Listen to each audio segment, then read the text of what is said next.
ನಮಸ್ಕಾರ ವೀಕ್ಷಕರೇ. ರಾಘವೇಂದ್ರ ಅವರೇ, ನೀವು ಸಾಕಷ್ಟು ರಾತ್ರಿ ಹೊತ್ತಲು ಕೂಡ ಸಾಕಷ್ಟು ಒಂದು ಪೂಜೆಗಳು ಮಾಡೋದು, ಅಮಾವಾಸ್ಯೆ, ಹುಣ್ಣಿಮೆ, ಕೆಲವೊಂದು ವಿಶೇಷ ದಿನಗಳಲ್ಲಿ, ಗ್ರಹಣಗಳು ದಿನಗಳಲ್ಲಿ ಕೆಲವೊಂದು ವಿಶೇಷವಾದ ಪೂಜೆಗಳು, ಕೆಲವೊಂದು ನಿಮ್ಮದೇ ಒಂದು ವಿಧಾನಗಳು ಬೇರೆ ನೀವು ಮಾಡ್ತೀರ. ಈ ಅಗೋಚರ ಶಕ್ತಿ ಅಂತ ನಾವು ಕರಿತೀವಿ. ಅಗೋಚರ ಶಕ್ತಿ, ಕಣ್ಣಿಗೆ ಕಾಣದೆ ಏನೋ ಒಂದು ಶಕ್ತಿ ನಮ್ಮ ಒಂದು ಭೂಮಿ ಮೇಲೆ ಇದೆ. ಸೊ ಎಲ್ಲರಿಗೂ ಅದರದ್ದು ಒಂದು ಅನುಭವಗಳು ಕೆಲವೊಂದು ಸರಿ ಆಗ್ತವೆ. ಸೊ ಅವುಗಳಿಂದ ತೊಂದರೆಗಳು ಆಗಿದ್ದಾವೆ, ಮತ್ತು ಇನ್ಯಾವುದೋ ಒಂದು ಶಕ್ತಿ ಮುಖಾಂತರ ಒಳ್ಳೆಯದು ಆಗಿದ್ದಾವೆ.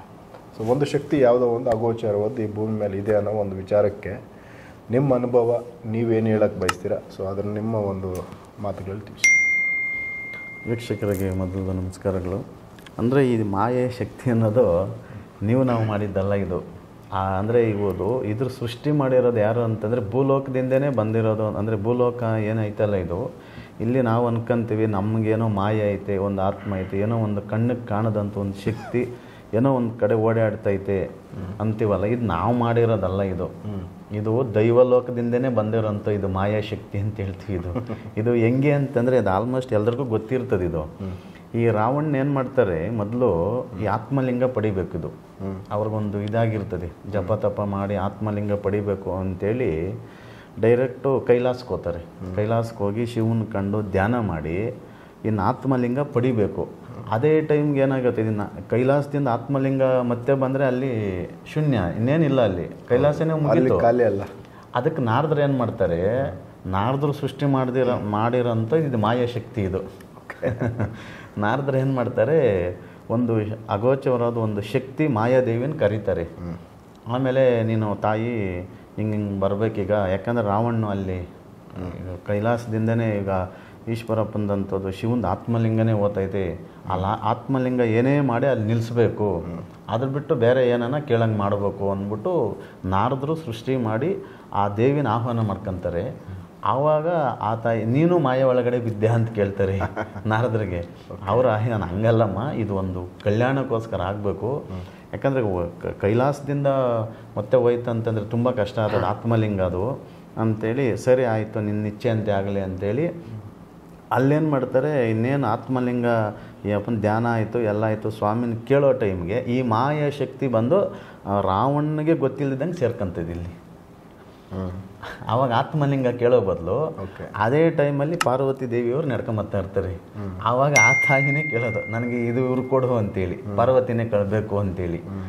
ಆವಾಗ ನೀನು ಏನಕ್ಕೆ ಬಂದಿದೆಯಾ, ಏನು ಕೇಳ್ತಾ ಇದೆಯಾ ಅಂತಂದಾಗ, ಇಲ್ಲ ನನಗಿದೆ, ಯಾಕಂದರೆ ಮಾಯಾಶಕ್ತಿ ಪಾರ್ವತಿ ಕಡೆ ಅದು ತೋರಿಸ್ತೈತೆ, ಚೇಂಜ್ ಆಗ್ತದೆ. ಆವಾಗ ಆಯಿತು, ನಿನ್ನ ಇಚ್ಛೆ ಅಂತೆ ಆಗಲಿ ಅಂತೇಳಿ ಆವಾಗ ಪಾರ್ವತಿನ ಇದು ಕರ್ಕೊಂಬರೋದು ಅಂತೇಳಿ ಒಂದು ಪ್ರತೀತಿ. ಅದ್ರಗೋಸ್ಕರ ಇದು ಮಾಯಾಶಕ್ತಿ ಇದು. ಆಮೇಲೆ ಮತ್ತೆ ಬರಬೇಕಾದ್ರೆ ಮತ್ತೆ ಪಾರ್ವತಿ ತಾಯಿಯವರು ಮತ್ತೆ ಕೈಲಾಸಕ್ಕೆ ಹೋಗ್ಬೇಕಲ್ಲ, ಆವಾಗ ನಾರದರು ಬಂದು ಹಿಂಗೆ ಆಯ್ತಮ್ಮ ಅಂಥೇಳಿ ನೀನು ಕಾಳಿ ಅವತಾರ ತಾಳು ಅಂಥೇಳಿ ಕಾಳಿ ಅವತಾರ ಇದು ಮಾಡಿ, ಆವಾಗ ಇದೇ ನಿಂತು ಇದನ್ನು ನಾನು ಹಿಡ್ಕೊಂಬತ್ತಾ ಇದ್ದೀನಿ ಅಂತೇಳಿ ಮತ್ತೆ ಬಿಡ್ತಾರೆ ಅವರು. ಅದಾದಮೇಲೆ ಮತ್ತೆ ಅವ್ರು ಜಪ ತಪ ಮಾಡಿ ಮತ್ತೆ ಆತ್ಮಲಿಂಗನ ಅವ್ರು ಭಕ್ತಿನಿಂದ ತಗೊಂತಾರೆ. ಇದು ತನ್ನ ಇದ್ರಿಗೋಸ್ಕರ ತಗೊಳಕ್ಕೆ ಹೋಗೋದದು. ಅಲ್ಲಿ ಏನಾಗ್ತೈತೆ ಲಾಸ್ಟ್ಗೆ ಈ ಮಾಯಾಶಕ್ತಿ, ಈಗ ಅಲ್ಲಿ ಮಾಯಾಶಕ್ತಿ ತಯಾರಾಯಿತು. ಈಗ ಮತ್ತೆ ಭೂಲೋಕ ಅದು ಆತ ಅದು ಭೂಲೋಕಕ್ಕೆ ಬರೇಬೇಕೀಗ. ಪ್ರತಿಯೊಂದು ಶಕ್ತಿನೂ ಭೂಮಿ ಮೇಲೆ ಸೃಷ್ಟಿ ಆಯ್ತು. ಈಗ ಅದೇ ಶಕ್ತಿ ಇಲ್ಲಿ ಆಯಿತು. ಆ ಮಾಯಾಶಕ್ತಿ ಏನಂತಂದರೆ ಕೆಲವು ಆಕ್ಸಿಡೆಂಟ್ ಆದವು, ಕೆಲವು ಆತ್ಮಹತ್ಯೆ ಮಾಡ್ಕೊಂಡವು, ಅದೇ ಮಾಯಾಶಕ್ತಿ ಅಂತ ಹೇಳ್ತೀವಿ, ಆತ್ಮಗಳು.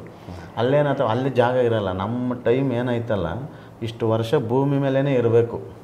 ನೀನು ಆತ್ಮಗನ ಇರೋ, ಜೀವಂತವಾಗಿರೋ, ಜೀವ ಬಿಟ್ಟಾದರೂ ಇರು, ಈ ಭೂಮಿ ಮೇಲೇ ಇರಬೇಕು ಅಂತೇಳಿ ಆ ಲಾಸ್ಟ್ಗೆ ಅದೇನಾಗ್ತದೆ, ಅದೇ ಇವಾಗ ನಾವು ಹೋಗಿರೋ ಆತ್ಮನ ಮತ್ತೆ ರಿಟರ್ನ್ ಕಳಿಸಿ ಎಲ್ಲ ಒಂದು ಈ ಕಡೆ ಒಂದು ಮರಗಳು, ಒಂದು ಗಿಡ, ಇಲ್ಲ ಒಂದು ಮನುಷ್ಯರ ಒಳಗಡೆನೆ ಸೇರ್ಕೊಂಡು ಅದು ಯಾವ ರೀತಿ ಮಾಡ್ತದೆ ಅಂತಂದರೆ, ಕೆಲವು ಈ ಆತ್ಮ, ಈ ಮಾಯಾಶಕ್ತಿಗಳು ಯಾವ ರೀತಿ ಅಂತಂದರೆ, ಇದೇ ನಮ್ಮ ಈ ಕಡೆ ಬೆಳಗಾವಿದು ಒಂದು ನಾನು ನೋಡಿದೆ, ಅವ್ರದ್ದು ಆಲ್ಮೋಸ್ಟು 2 ಮದುವೆ. ಈಗಿನ ಜನ್ರೇಷನ್ನಲ್ಲಿ ಈಗ ತಗೊಳೋದು ಈ ಮಾಯಾಶಕ್ತಿ ಏನೇನು ಕೆಲಸಗಳು ಮಾಡ್ತವೆ, ಒಂದು ಆತ್ಮ ನಮ್ಮ ಒಳಗಡೆ ಬಂದು ಸೇರ್ಕೊಂಡ್ರೆ ಇಡೀ ಲೈಫ್ನೇ ಸ್ಕ್ರಾಪ್ ಮಾಡಾಕ್ತೈತಿ. ಇದು ತುಂಬ ಎಚ್ಚರವಾಗಿರಬೇಕು. ತುಂಬ ಇವು ಯಾವ ರೀತಿ ಅಂತಂದರೆ ಮೈಯೆಲ್ಲ ಕಣ್ಣಿರಬೇಕು ಅಂತ ಹೇಳ್ತೀವಿ. ಕೆಲವು ನಾವು ಆಚೆಗಡೆ ಸ್ವಲ್ಪ ದೂರ ಬರ ಎಲ್ಲ ಹೋದಾಗ ನಮಗೆ ಸೇಫ್ಟಿ ಏನೇನು ಬೇಕು ಇವೆಲ್ಲ ತಿಳ್ಕೊಂಡು ಆಚೆಗಡೆ ಹೋಗ್ಬೇಕು. ನಮಗೀಗ ಏನು ಗೊತ್ತಿಲ್ಲ, ಏನು ನಡೆಯಲ್ಲ ಅಂತಂದರೆ ಈಗೇನು ಆಗಲ್ಲ. ಅವು ಬಂದು ಸೇರ್ಕೊಂಡಾಗ ಅದ್ರದ್ದು ಏನೂ ಗೊತ್ತಾಗಲ್ಲ. ಅದರದ್ದು ಇದನ್ನು ಪೂರ್ತಿ ನಮ್ಮ ದೇಹನ ಹ್ಯಾಂಡ್ ಓವರ್ ತಗೊಂಡಾಗ ಅದನ್ನ ಆಟ ಆಡಿಸ್ದಂಗೆ ಆಡಿಸೋದು. ಸೊ ಅವು ಹೇಳ್ದಂಗೆ ನಾವು ಕೇಳಬೇಕು. ಇಲ್ಲಿ ನೋಡ್ರಿ, ಆ ಹುಡುಗಿಗೆ ಏನಾಗೈತೆ, ಆತ್ಮ ಬಂದು ಸೇರ್ಕೊಂಡೈತೆ. ಒಂದು ಮದುವೆ ಮಾಡಿದ್ದಾರೆ, ಆ ಹುಡುಗಿ ಕಣ್ಣೆದುರಿಗೇನೆ ಟ್ರೈನ್ಗೆ ಸಿಕ್ಕಿ ಅವ್ರ ಯಜಮಾನ್ರು ಸತ್ತಂತೆ. ಇದು ಮಾಡಿಸಿರೋದು ಅಂದರೆ ಅವರು ಸೂಸೈಡ್ ಮಾಡ್ಕೊಂಡ್ರು, ಸೂಸೈಡ್ ಆಗಿರೋದು. ಅಕಸ್ಮಾತಾಗಿ ಸತ್ತಿದ್ದಲ್ಲ. ಅಕಸ್ಮಾತ್ ಅಂದರೆ ಅದೇ ಇದು ಹತ್ತಬೇಕಾದ್ರೆ ಕಾಲು ಜಾರಿ ಬಿದ್ದಿದ್ದಂತೆ. ಓಕೆ, ಅವ್ರು ಹೇಳಿದ್ರು, ಹುಡುಗಲೇ ಈ ಥರ ನನ್ನ ಕಣ್ಣೆದುರಿಗೆ ನಮ್ಮ ಯಜಮಾನ್ರು ತೀರೋದ್ರು, ಹಿಂಗಾಯಿತು ಅಂತೇಳಿ. ಮತ್ತು ಇನ್ನೊಂದು ಹಂಗೋ ಹಿಂಗೋ ಇದಾಯಿತು. ಮತ್ತು ಇನ್ನು ಚಿಕ್ಕ ವಯಸ್ಸು, ಲೈಫು ಮತ್ತೆ ವೇಸ್ಟ್ ಆಗ್ತದೆ ಅಂತೇಳಿ ಅವ್ರ ತಾಯಿ ತಂದೆ ಕೂತು ಒಂದು ನಿರ್ಧಾರ ಮಾಡಿ ಮತ್ತೆ ಇನ್ನೊಂದು ಮದುವೆ ಮಾಡಿದ್ರು. ಅದೂ ಹುಡುಗ ಒಳ್ಳೆ ಗ್ರ್ಯಾಜುಯೇಟು, ಒಳ್ಳೆ ವಿದ್ಯಾವಂತನು, ಬುದ್ಧಿವಂತನು. ಈ ಒಳಗಡೆ ಈಕೆ ಒಳಗಡೆ ಆತ್ಮ ಮಾಯಾಶಕ್ತಿ ಇರೋದ್ರಿಂದ ಈಕೆನ ಜೊತೆಯಲ್ಲಿ ಇದ್ದರೆ ಸಾಕು, ನೀವು ಅವ್ನು ಸೈಕೋ ಆಡ್ದಂಗೆ ಆಡ್ತಾನಂತೆ. ಹೆಂಗೆ ಅಂತಂದರೆ ಈಕೆ ಮಲಗಿರ್ತಾಳ, ಬಟ್ಟೆ ಇರೋದು, ಮತ್ತು ನೈಟು ಪೂರ್ತಿ ಒಂಥರ ಭಯ ಇಡ್ಸೋದು, ಬಟ್ಟೆ ಇರೋದು, ಇದು ಮಾಡೋದು, ಮತ್ತು ಇದು ಮಂಚಕ್ಕೆ ಕೈ ಕಟ್ಟೋದು, ಕಾಲು ಕಟ್ಟೋದು, ವಿಚಿತ್ರ ಕೆಲಸ ಮಾಡೋದಂತಿದ್ದು. ಓಕೆ, ಅಲ್ಲಿನೂ ಇರೋದಕ್ಕಾಗಿಲ್ಲ ಇದು. ಲಾಸ್ಟ್ಗೆ ಮತ್ತೇನೂ ಬಂದ್ರಿದು. ಇದು ಏನಿದು ಲಾಸ್ಟ್ಗೆ ಎಲ್ಲ ಕಡೆ ಸುತ್ತಿ ಲಾಸ್ಟ್ಗೆ ನಮ್ಮ ಕಡೆ ಬಂದಾಗ ನಾವು ನಿಧಾನವಾಗಿ ಅದನ್ನು ನೀಟಾಗಿ ಗಮನಿಸಿ ಇದು ಮಾಡಿದಾಗ ಅದು ಆ ಹುಡುಗಿಗೆ ಗೊತ್ತೇ ಇಲ್ಲ ಅದು ಏನಾಗೈತೆ. ನಾನು ಕರೆಕ್ಟಾಗಿದ್ದೀನಿ, ನಾನು ಪರ್ಫೆಕ್ಟಾಗಿದ್ದೀನಿ ಅಂತ ಅದು ತಿಳ್ಕೊಂಡಿರೋದು. ಆಮೇಲೆ ಎಲ್ಲ ಕೂತು ದೇವಿ ಮುಂದೆ ಪ್ರಶ್ನೆಗಳು ಮಾಡಿ, ಕೆಲವು ನಮ್ಮ ಮೆಥಡ್ಗಳು ಇರ್ತವೆ, ವಿಧಾನಗಳಲ್ಲಿ ಮಂತ್ರಶಕ್ತಿ ಎಲ್ಲ ಹಾಕಿ ಬಿಟ್ಟಲ್ಲಿ ಅದು ಆವಾಗ ಈಚೆಗೆ ಬಂದಿದ್ದು. ಅದು ಯಾವ ರೀತಿ ಅಂತಂದರೆ, ಅವ್ರದ್ದೇನು ಮನೆ ಇತ್ತಲ್ಲ, ಮನೆ ಬಿಟ್ಟು ಸ್ವಲ್ಪ 3 ಮನೆ 4ನೇ ಮನೆ ನಾವು ಅಲ್ಲಿ ಡೈರೆಕ್ಟ್ ಅವ್ರ ಊರಿಗೆ ಹೋದಾಗ, ಬೆಳಗಾವಿ ತಾವ ಬೈಲ್ವಂಗ್ಲ ಅಂತ ಬರ್ತೈತೆ, ಬೈಲ್ವಂಗ್ಲ ಆ ಪಕ್ಕದ ಹಳ್ಳಿ ವಿಲೇಜ್ ಅನ್ಕೊಂತೀನಿ ಇದು.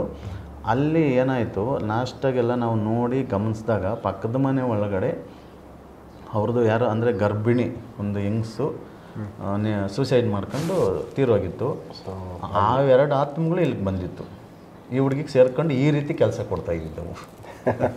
ಅಂದರೆ ಗರ್ಭಿಣಿ ಮತ್ತು ಹೊಟ್ಟೆನಲ್ಲಿ ಮಗುವೂ ಸೇರ್ಕೊಂಡು ಅದು ಆತ್ಮ ಆಗೋಯ್ತು, ಅದು ಆತ್ಮ ಆಯಿತು. ಆಮೇಲೆ ನಾವು ಎಲ್ಲ ಥರ ಹಾಕಿ ಒಂದ್ರನ್ನ ಬಂಧಿಸಿದ್ರೆ ಇನ್ನೊಂದು ನಗಿತೈತಿ. ಅವ್ರಿಗೆ ಪೂರ್ತಿ ಅದು ತೋರಿಸ್ತೀವಿ, ಅದು ಹಿಂಗೆ ನೋಡಮ್ಮ ಅನ್ನೋದನ್ನು. ಇಲ್ಲ ಗುರುಗಳೇ, ಒಂದು ನಗಿತೈತೆ, ಅವ್ರಿಗೆ ಕಾಣಿಸೋ ಥರ ನೀವು ದೃಷ್ಟಿ ಕೊಟ್ಟು ನೋಡಿಸಿ ದೃಷ್ಟಿ ಅದು. ಆಮೇಲೆ ಲಾಸ್ಟಿಗೆ ಇಲ್ಲ ಒಂದು ನಗಿತೈತೆ, ಒಂದು ಪೂರ್ತಿ ಬಂದಾಗ್ಬಿಟ್ಟೈತೆ, ಮತ್ತು ಒಂದು ಬಿಟ್ಟರೆ ಒಂದು ನಗಿತೈತೆ. ಮತ್ತು ಅದನ್ನು ಸ್ವಲ್ಪ ಸಡಿಲ ಮಾಡಿದ್ರೆ ಇದು ನಗಿತೈತೆ, ಇದನ್ನು ಟೈಟ್ ಮಾಡಿದ್ರೆ ಅದು ನಗಿತೈತೆ. ಆಮೇಲೆ ಎರಡನ್ನೂ ಬಂಧಿಸಿ ಇದ್ರ ಮೇಲೇ ಆಮೇಲೆ ಎಲ್ಲ ಕ್ಲಿಯರ್ ಮಾಡಿ ಅವಾಗ ಏನೇನು ಬೇಕೋ ಎಲ್ಲ ಮಾಡಿ ಕ್ಲಿಯರ್ ಆದಮೇಲೆ, ಇದು ಸತ್ಯ, ಇದು ನೀವು ನಂಬ್ತೀರೋ ಬಿಡ್ತೀರೋ, ಇದೆಲ್ಲ ಆದಮೇಲೆ ಡೈವರ್ಸ್ ಆಗೋಗಿತ್ತಿದು. ತಗೊಳೋದಕ್ಕೆ ಇಬ್ಬರು ರೆಡಿಯಾಗಿ ಎಲ್ಲ ಆಗೋಗಿತ್ತು. ಡೈವರ್ಸ್ ಆದಮೇಲೆ ಅವ್ರ ಯಜಮಾನ್ರೇ ಬಂದು ನಾನು ನೀಟಾಗಿ ನೋಡ್ಕೊತೀನಿ, ಸಾಕ್ತೀನಿ ಅಂತೇಳಿ ಮತ್ತೆ ಕರ್ಕೊಂಡೋಗಿ ಜೀವನ ಒಂದು ಮಾಡಿದ್ದಾರೆ. ನೋಡಿ, ಯಾಮರಿದ್ರೆ ಹೆಚ್ಚು ಕಮ್ಮಿ ಆಗ್ತಾ ಇತ್ತು ಅಲ್ಲ ಇದು. ಆಮೇಲೆ ಪಾಪ ಅವ್ರ ತಾಯಿಯವರು ತುಂಬ ಸೀರಿಯಸ್. ಈಗ ಪರಿಹಾರ ನಿಮ್ಮ ಕಡೆಯಿಂದ ಆದಮೇಲೆ ರಿಟರ್ನ್ ಅವರು ವಾಪಸ್ಸು ಸಂಸಾರ ರಿಟರ್ನ್ ಬಂದೇ ಇದ್ದಾರೆ. ವಿತಿನ್ ನೀವು ನಮ್ಮಲ್ಲಿ 1 ತಿಂಗಳದೊಳಗಡೆ ಅವ್ರ ಪೂರ್ತಿ ಡೈವರ್ಸ್ಗೆಲ್ಲ ಆಗೋಗಿತ್ತು. ಮತ್ತು ಅವ್ರ ಯಜಮಾನರು ಮಾತಾಡಿ ಫೋನಲ್ಲಿ ಬಂದು, ಇಲ್ಲ ಆಯಿತು ಏನೋ ನನಗೂ ಗೊತ್ತಿಲ್ಲ ಏನೇನು ಆತಾಯಿತ್ತು, ನೀನು ನೋಡಿದ್ರೆ ನನಗೆ ಹಂಗಾಗೋದು. ಅಂದರೆ ಈ ಹುಡುಗಿ ಎಷ್ಟು ಭಯ ಬಿದ್ದಿತ್ತು ಅಂತಂದರೆ, ಅಯ್ಯೋ ಗಂಡನ ಸವಾಸನೆ ಬೇಡಪ್ಪ, ಇವನೇನೋ ಒಳ್ಳೆ ಗ್ರ್ಯಾಜುಯೇಟ್ ವ್ಯಕ್ತಿ ಸೈಕೋ ಆಡ್ದಂಗೆ ಆಡೋರೋದು. ಈಗೆಲ್ಲ ಬಂದಿದ್ದಾರೆ, ಚೆನ್ನಾಗಿದ್ದಾರೆ. ಯಾವಾಗಾನ ಒಂದೊಂದು ಟೈಮ್ ಫೋನ್ ಮಾಡ್ತಾ ಇರ್ತಾರೆ. ಅಂದರೆ ಈಗ ಅವ್ರದ್ದು ತಾಯಿ ಅಂದರೆ ಈಗ ಒಂದು ಹೆಣ್ಮಗಳದು ಎತ್ತಿರೋ ಕಷ್ಟ ಹೆಂಗೆ ಅಂತಂದರೆ, ಒಂದು ಬಿಟ್ಟು ಒಂದು ಆದಮೇಲೆ ಮತ್ತೆ ಮನೆ ಒಳಗಡೆ ಬಂದರೆ ರಿಲೇಷನ್ಗೆ ಅದೇನೋ ಅವಮಾನ ಆಗ್ತದೆ, ಮಾತಾಡೋದ್ರೆ ಅದು ಆಹಾರ ಆಗ್ಬಿಡ್ತದೆ ಅಂದ್ಬಿಟ್ಟು ಪಾಪ ಅವ್ರ ತಾಯಿ ಕೊರಗೋರಂತೆ. ಮತ್ತೆ ಹುಡುಗನೇ ಬಂದು ನಾನು PGಯಲ್ಲಿ ಮಾಡ್ತೀನಿ ಅಂತೇಳಿ 1 ತಿಂಗಳು PGಯಲ್ಲಿ ಮಡಗಿ ಈಗ ಮನೆಯಲ್ಲಿ ಇಬ್ಬರು ಸಂಸಾರ ಮಾಡ್ತಾಯಿದ್ದಾರೆ, ಚೆನ್ನಾಗಿದ್ದಾರೆ. ಸೊ ಯಾವ ಥರದ್ದು ಒಂದು ಇದನ್ನು ರಿಮೂವ್ ಮಾಡಿದ್ದು ನೀವು ವಿಧಾನ? ವಿಧಿವಿಧಾನಗಳಲ್ಲಿ ನಾವೇನು ಮಾಡಿದ್ವಿ, ಇದನ್ನು ನೀಟಾಗಿ ತಿಳ್ಕೊಂಡ್ವಿ. ಅಂದರೆ ಏನದಕ್ಕೋಸ್ಕರ ಹಿಂಗಾಗೈತೆ, ಯಾಕೆ ಈ ಹುಡುಗಿಗೆ ಆಗಕ್ಕೆ ಕಾರಣ ಏನು. ಮೊದಲು ನಾವು ಯಾವುದೇ ಒಂದು ಸತ್ಯಾಂಶನ ಅವ್ರ ಪರಿಹಾರ ಆಗಬೇಕು ಅಂತಂದರೆ ಇದ್ರನ್ನ ನಾವು ತಿಳ್ಕೊಬೇಕು. ಅದನ್ನು ತಿಳ್ಕೊಂಡು ಗಂಡನ ಸಮಸ್ಯೆ ಆಯ್ತಾ ಈಕೆದ ಸಮಸ್ಯೆ ಆಯ್ತಾ ಅಂತೇಳೆಲ್ಲ ಅವ್ರ ಮನೆಗೆ ಹೋದ್ವಲ್ಲ, ಅಲ್ಲಿ ತಿಳ್ಕೊಂಡು ಆದಮೇಲೆ ನಮಗೆ ಗೊತ್ತಾಗಿದ್ದು ಈ ಹುಡುಗಿ ಒಳಗಡೆ ಆತ್ಮ ಐತೆ, ಯಾವುದೋ ಒಂದು ಮಾಯಾ ಶಕ್ತಿ ಸೇರ್ಕೊಂಡೈತಿ. ಯಾವಾಗ ಸೇರ್ಕೊಂಡಿತ್ತಂದರೆ ಅವ್ರದ್ದು ಸೂಸೈಡ್ ಆಯ್ತಲ್ಲ, ಮೊದಲು ಅಲ್ಲೇ ಅಂತಿದ್ದಿದ್ದು, ಈಗ ಬೇರೆ ಕಡೆ ಇದ್ದಾರೆ ಅವರು. ಮೊದಲು ಅಲ್ಲೇ ಚಿಕ್ಕ ಹುಡುಗರೆಲ್ಲ ಇದ್ದಾಗೇ ಸುಮಾರು ಹೆಂಗೆ ಅಂತಂದರೆ ಕಾಲೇಜ್ಗೆ ಹೋಗೋ ಹೊತ್ತಿನಾಗೆ ಸೇರ್ಕೊಂಡಿರೋದು. ಇದು ಸಣ್ಣ ಏಜಲ್ಲೇ ಸೇರ್ಕೊಂಡು ಈ ರೀತಿ ಮಾಡಿತ್ತು. ಇದು ಒಂದು ಎರಡೇ ಮದುವೆ ಅಂತಲ್ಲ, ಸುಮಾರು ನನ್ನ ಹತ್ರಕ್ಕೆ ಎಂತೆಂಥ ಕೇಸ್ 4 ಮದುವೆ ಆಗಿರೋರು ಬಂದಿದ್ದಾರೆ.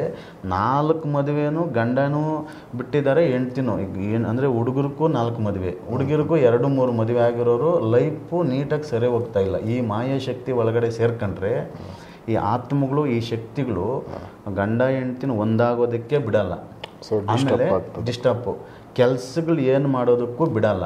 ನೀವು ಏನೇ ಒಂದು ಕೆಲಸ ಮಾಡಿದ್ರು ಅವ್ರ ದುಡ್ಡು ಖರ್ಚಾಗ್ತದೆ ಹೊರ್ತು ಕೆಲಸ ಆಗಲ್ಲ. ಮತ್ತು ಅವಮಾನಗಳು, ಕಷ್ಟಗಳು, ನಷ್ಟಗಳು ಅವ್ರಿಗೆ ಹೆಂಗೆ ಅಂದರೆ ಜೀವನ ನಾವು ಇರೋದಕ್ಕಿಂತ ಸಾಯೋದ ಮೇಲಪ್ಪ ಏನಕ್ಕನ ಬದುಕಿದ್ದೀವೋ. ನಾವು ಇಷ್ಟೆಲ್ಲ ದೇವ್ರ ಪೂಜೆಗಳು ಮಾಡ್ತಾಯಿದ್ವಿ, ದೇವ್ರ ಪ್ರಾರ್ಥನೆ ಮಾಡ್ತಾಯಿದ್ವಿ, ಏನು ಮಾಡಿದ್ರು ನಮಗೆ ಫಲ ಸಿಗ್ತಾ ಇಲ್ಲ ಅಂತಂದಾಗ ಕೆಲವ್ರದ್ದು ಏನಾಗ್ತದೆ ಅಂತಂದರೆ, ನಿನಗೆ ಯಾಕೆ ಫಲ ಸಿಗ್ತಾ ಇಲ್ಲ ಅಂದರೆ ಇಲ್ಲಿ ನಾವು ಕೂತಿದ್ದೀವಿ, ಇದು ಸೀಟು ನಮ್ಮದು ಅಲ್ಲ, ಈ ಜಾಗ ಯಾರದೇ ಆಗಿರ್ಬೋದು, ನಾವು ಕೂತಿದ್ದೀವಿ. ಎಂಥ ದೊಡ್ಡವರು ಬಂದರೂ ನಾವು ಈ ಜಾಗ ಬಿಡಲ್ಲ. ನಾವು ಹೇಳೋವರೆಗೂ ಇನ್ನೊಬ್ಬರು ಕಾಯಬೇಕು ಅಲ್ಲ. ಅದು ಅದೇನು ಆತ್ಮ ಒಂದು ಸರಿ ಬಂದು ಆ ಮಾಯಾಶಕ್ತಿ ಸೇರ್ಕೊಂಡ್ರೆ ಅದ್ರ ನಾವೇನೇ ಮಾಡಿ ಆಚೆಗೆ ಕಳಿಸ್ಬೇಕು. ಅದು ಆಚೆಗೆ ಕಳಿಸಿದಾದ್ಮೇಲೆ ಆ ಜಾಗಕ್ಕೆ ದೈವಶಕ್ತಿ ಬಂದು ತುಂಬ್ಕೊಳ್ಳೋದು. ಆಮೇಲೆ ಅದು ಬರೋದಕ್ಕೆ ಇದು ಅವಕಾಶ ಕೊಡಲ್ಲ. ಈಗ ಅವರು ಹೇಳಲ್ಲ. ಈಗ ಅವರು ಹೋಗು ಅಂತಂದರೆ ನಿನ್ನ ಪ್ರಾರ್ಥನೆ ಮಾಡಿದೆ, ಇದು ಮಾಡಿದೆ, ಅಂದರೆ ಬೆಳಗ್ಗೆ ಎದ್ದು ವೃತ ಮಾಡಿದೆ, ಅದು ಮಾಡಿದೆ ಅಂತ ಹೋಗಲ್ಲ. ಅವಕ್ಕೆ ನಾವೇನು ಮಾಡ್ಬೇಕು? ಈಗ ನಾವು ಇಲ್ಲಿ ಕೂತಿ ಹೋಗಲ್ಲ ಅಂದವಕ್ಕೆ ಏನು ಮಾಡಬೇಕು? ಬೆಂಕಿ ಕೆಂಡ ಹಾಕ್ಬೇಕು, ಮೆಣಸಿನ್ಕಾಯಿ ಘಾಟ್ ಹಾಕ್ಬೇಕು, ಓಡ್ತವೆ. ಈಗ ಆ ರೀತಿ ಮಾಡಿದಾಗ ಹೋಗೋದು. ಈ ಥರ ಶಕ್ತಿಗಳಿಂದ ಇವರು ಈ ಥರ ಆಗ್ಬಿಟ್ಟಾಗ ಲೈಫ್ನ ಇಡೀ ಪೂರ್ತಿನೇ ನಮ್ಮನ್ನು ಸರ್ವನಾಶನ ಮಾಡ್ತವೆ ಅನ್ನೋದಕ್ಕೆ ನಾವು ಹೇಳೋದಕ್ಕೆ ಇದು ಮಾಡ್ತೀವಿ. ಸೊ ವೀಕ್ಷಕರೇ, ತುಂಬ ವಿಚಿತ್ರವಾದ ಪ್ರಪಂಚ ನೋಡಿ. ಮಾಯಾಶಕ್ತಿ ಯಾವೆಲ್ಲ ಒಂದು ಕೆಲಸಗಳನ್ನ ಮಾಡಿಸ್ಬಿಡ್ತವೆ. ಸೊ ಇಲ್ಲಿ ಮದುವೆಗಳು ಆಲ್ಮೋಸ್ಟ್ ನಾವು ನೋಡುವಾಗ 3-4 ಮದುವೆಗಳು, ಈ ಕಡೆ ಹೆಣ್ಣು ಆಗಿರ್ತಾರೆ, ಈ ಕಡೆ ಗಂಡು ಆಗಿರ್ತಾರೆ. ಆದರೂ ಕೂಡ ನೆಕ್ಸ್ಟ್ ಮದುವೆಗಳಲ್ಲಿ ಆ ಸಂಸಾರಗಳು ಅನ್ಯೋನ್ಯವಾಗಿ ಹೋಗೋ ಥರ ಇರೋದಿಲ್ಲ. ಏನಾದರೂ ಒಂದು ಡಿಸ್ಟರ್ಬ್ ಆಗ್ತಾ ಇರುತ್ತೆ ಆ ಕುಟುಂಬದಲ್ಲಿ. ಸೊ ಅಂಥವ್ರಿಗೆ ಈ ಥರದ್ದು ಏನೋ ಒಂದು ಶಕ್ತಿ ಇಲ್ಲ ಯಾವುದೋ ಒಂದು ಮಾಯಾಶಕ್ತಿ ಅವರನ್ನು ಡಿಸ್ಟರ್ಬ್ ಮಾಡ್ತಾ ಇದೆ ಅನ್ನೋ ಥರ ನಾವು ಭಾವಿಸ್ಬೋದು. ಸೊ ಆ ಥರ ಕೇಸು. ಆಮೇಲೆ ನಿಮಗೆ ನೆಕ್ಸ್ಟ್ ವಿಡಿಯೋದಲ್ಲಿ ಈ ಮಾಯಾಶಕ್ತಿ ಯಾವ ರೀತಿ ನಾವು ಅವ್ರಿಗೆ ಆಹ್ವಾನ ಮಾಡ್ಕೊಂಡ್ವಿ, ಆ ಮಾಯಾಶಕ್ತಿ ಬಂದರೆ ಅವ್ರ ಲೈಫು ಹೆಂಗೆ ಆಗಿರ್ತದೆ ಏನು ಅನ್ನೋದು ನಾನು ನೆಕ್ಸ್ಟ್ ವಿಡಿಯೋದಲ್ಲಿ ಅವ್ರದ್ದು ಮುಖ ಬ್ಲರ್ ಮಾಡಿರ್ತೀವಿ. ಅದರ ರಿಯಲಾಗೆ ನಾನು ತೋರಿಸ್ತೀನಿ. ಅದು ಏನೇನಾಗಿತ್ತು, ಹೆಂಗೆ ಏನು ಅವ್ರದ್ದು. ನೀವು ನಮ್ಮಲ್ಲದು ಮದುವೆಯಾಗಿ 15 ದಿನಕ್ಕೆ ಅವ್ರಿಗೆ ಸ್ಟಾರ್ಟ್ ಆಗಿದ್ದು. ಈಗ ಒಂದು 20 ವರ್ಷ ಆಗೈತೆ ಮದುವೆಯಾಗಿ. ಈಗ ಮೊನ್ನೆ ರೀಸೆಂಟಾಗಿ ನಾನು ರೆಡಿ ಮಾಡಿಕೊಟ್ಟೆ ಆ ಮಾಯಾಶಕ್ತಿ. ಅದು ಯಾವ ರೀತಿ ಬರೆಸ್ತೀರಿ ಅಂತ ಕೇಳಿದ್ರಲ್ಲ, ಅದು ನಮ್ಮ ತೋರಿಸ್ತೀನಿ, ನಾನೆಲ್ಲ ವಿಡಿಯೋ ಮಾಡ್ಕೊಂಡಿದ್ದೀನಿ. ಸೊ ಮಿಸ್ ಮಾಡಿದೆ ನೆಕ್ಸ್ಟ್ ಎಪಿಸೋಡ್ ನೋಡಿ. ಇದರಲ್ಲಿ ನಿಮಗೆ ಏನೋ ಒಂದು ತಿಳುವಳಿಕೆ ಆಗಬೇಕು, ಏನೋ ಒಂದು ವಿಚಾರ, ಇದು ನಿಮ್ಮ ಗಮನದಲ್ಲಿ ಇಲ್ಲದೇ ಇರೋ ವಿಚಾರಗಳು, ಪ್ರಾಕ್ಟಿಕಲ್ಲಾಗಿ ಇಲ್ಲಿ ಸಿಗ್ತಾ ಇರೋ ವಿಚಾರಗಳನ್ನ ನಿಮ್ಗೆ ತೋರಿಸ್ತಾ ಇರೋದು. ಸೊ ಈ ಅನುಭವಗಳನ್ನ ನಿಮಗೆ ಯಾವುದೋ ಒಂದು ರೂಪದಲ್ಲಿ ನಾವು ತಲುಪಿಸ್ತಾ ಇದ್ದೀವಿ. ಅದನ್ನು ನೋಡಿ ಮತ್ತಷ್ಟು ಜನಕ್ಕೆ ಶೇರ್ ಮಾಡಿ. ನಮಸ್ಕಾರ.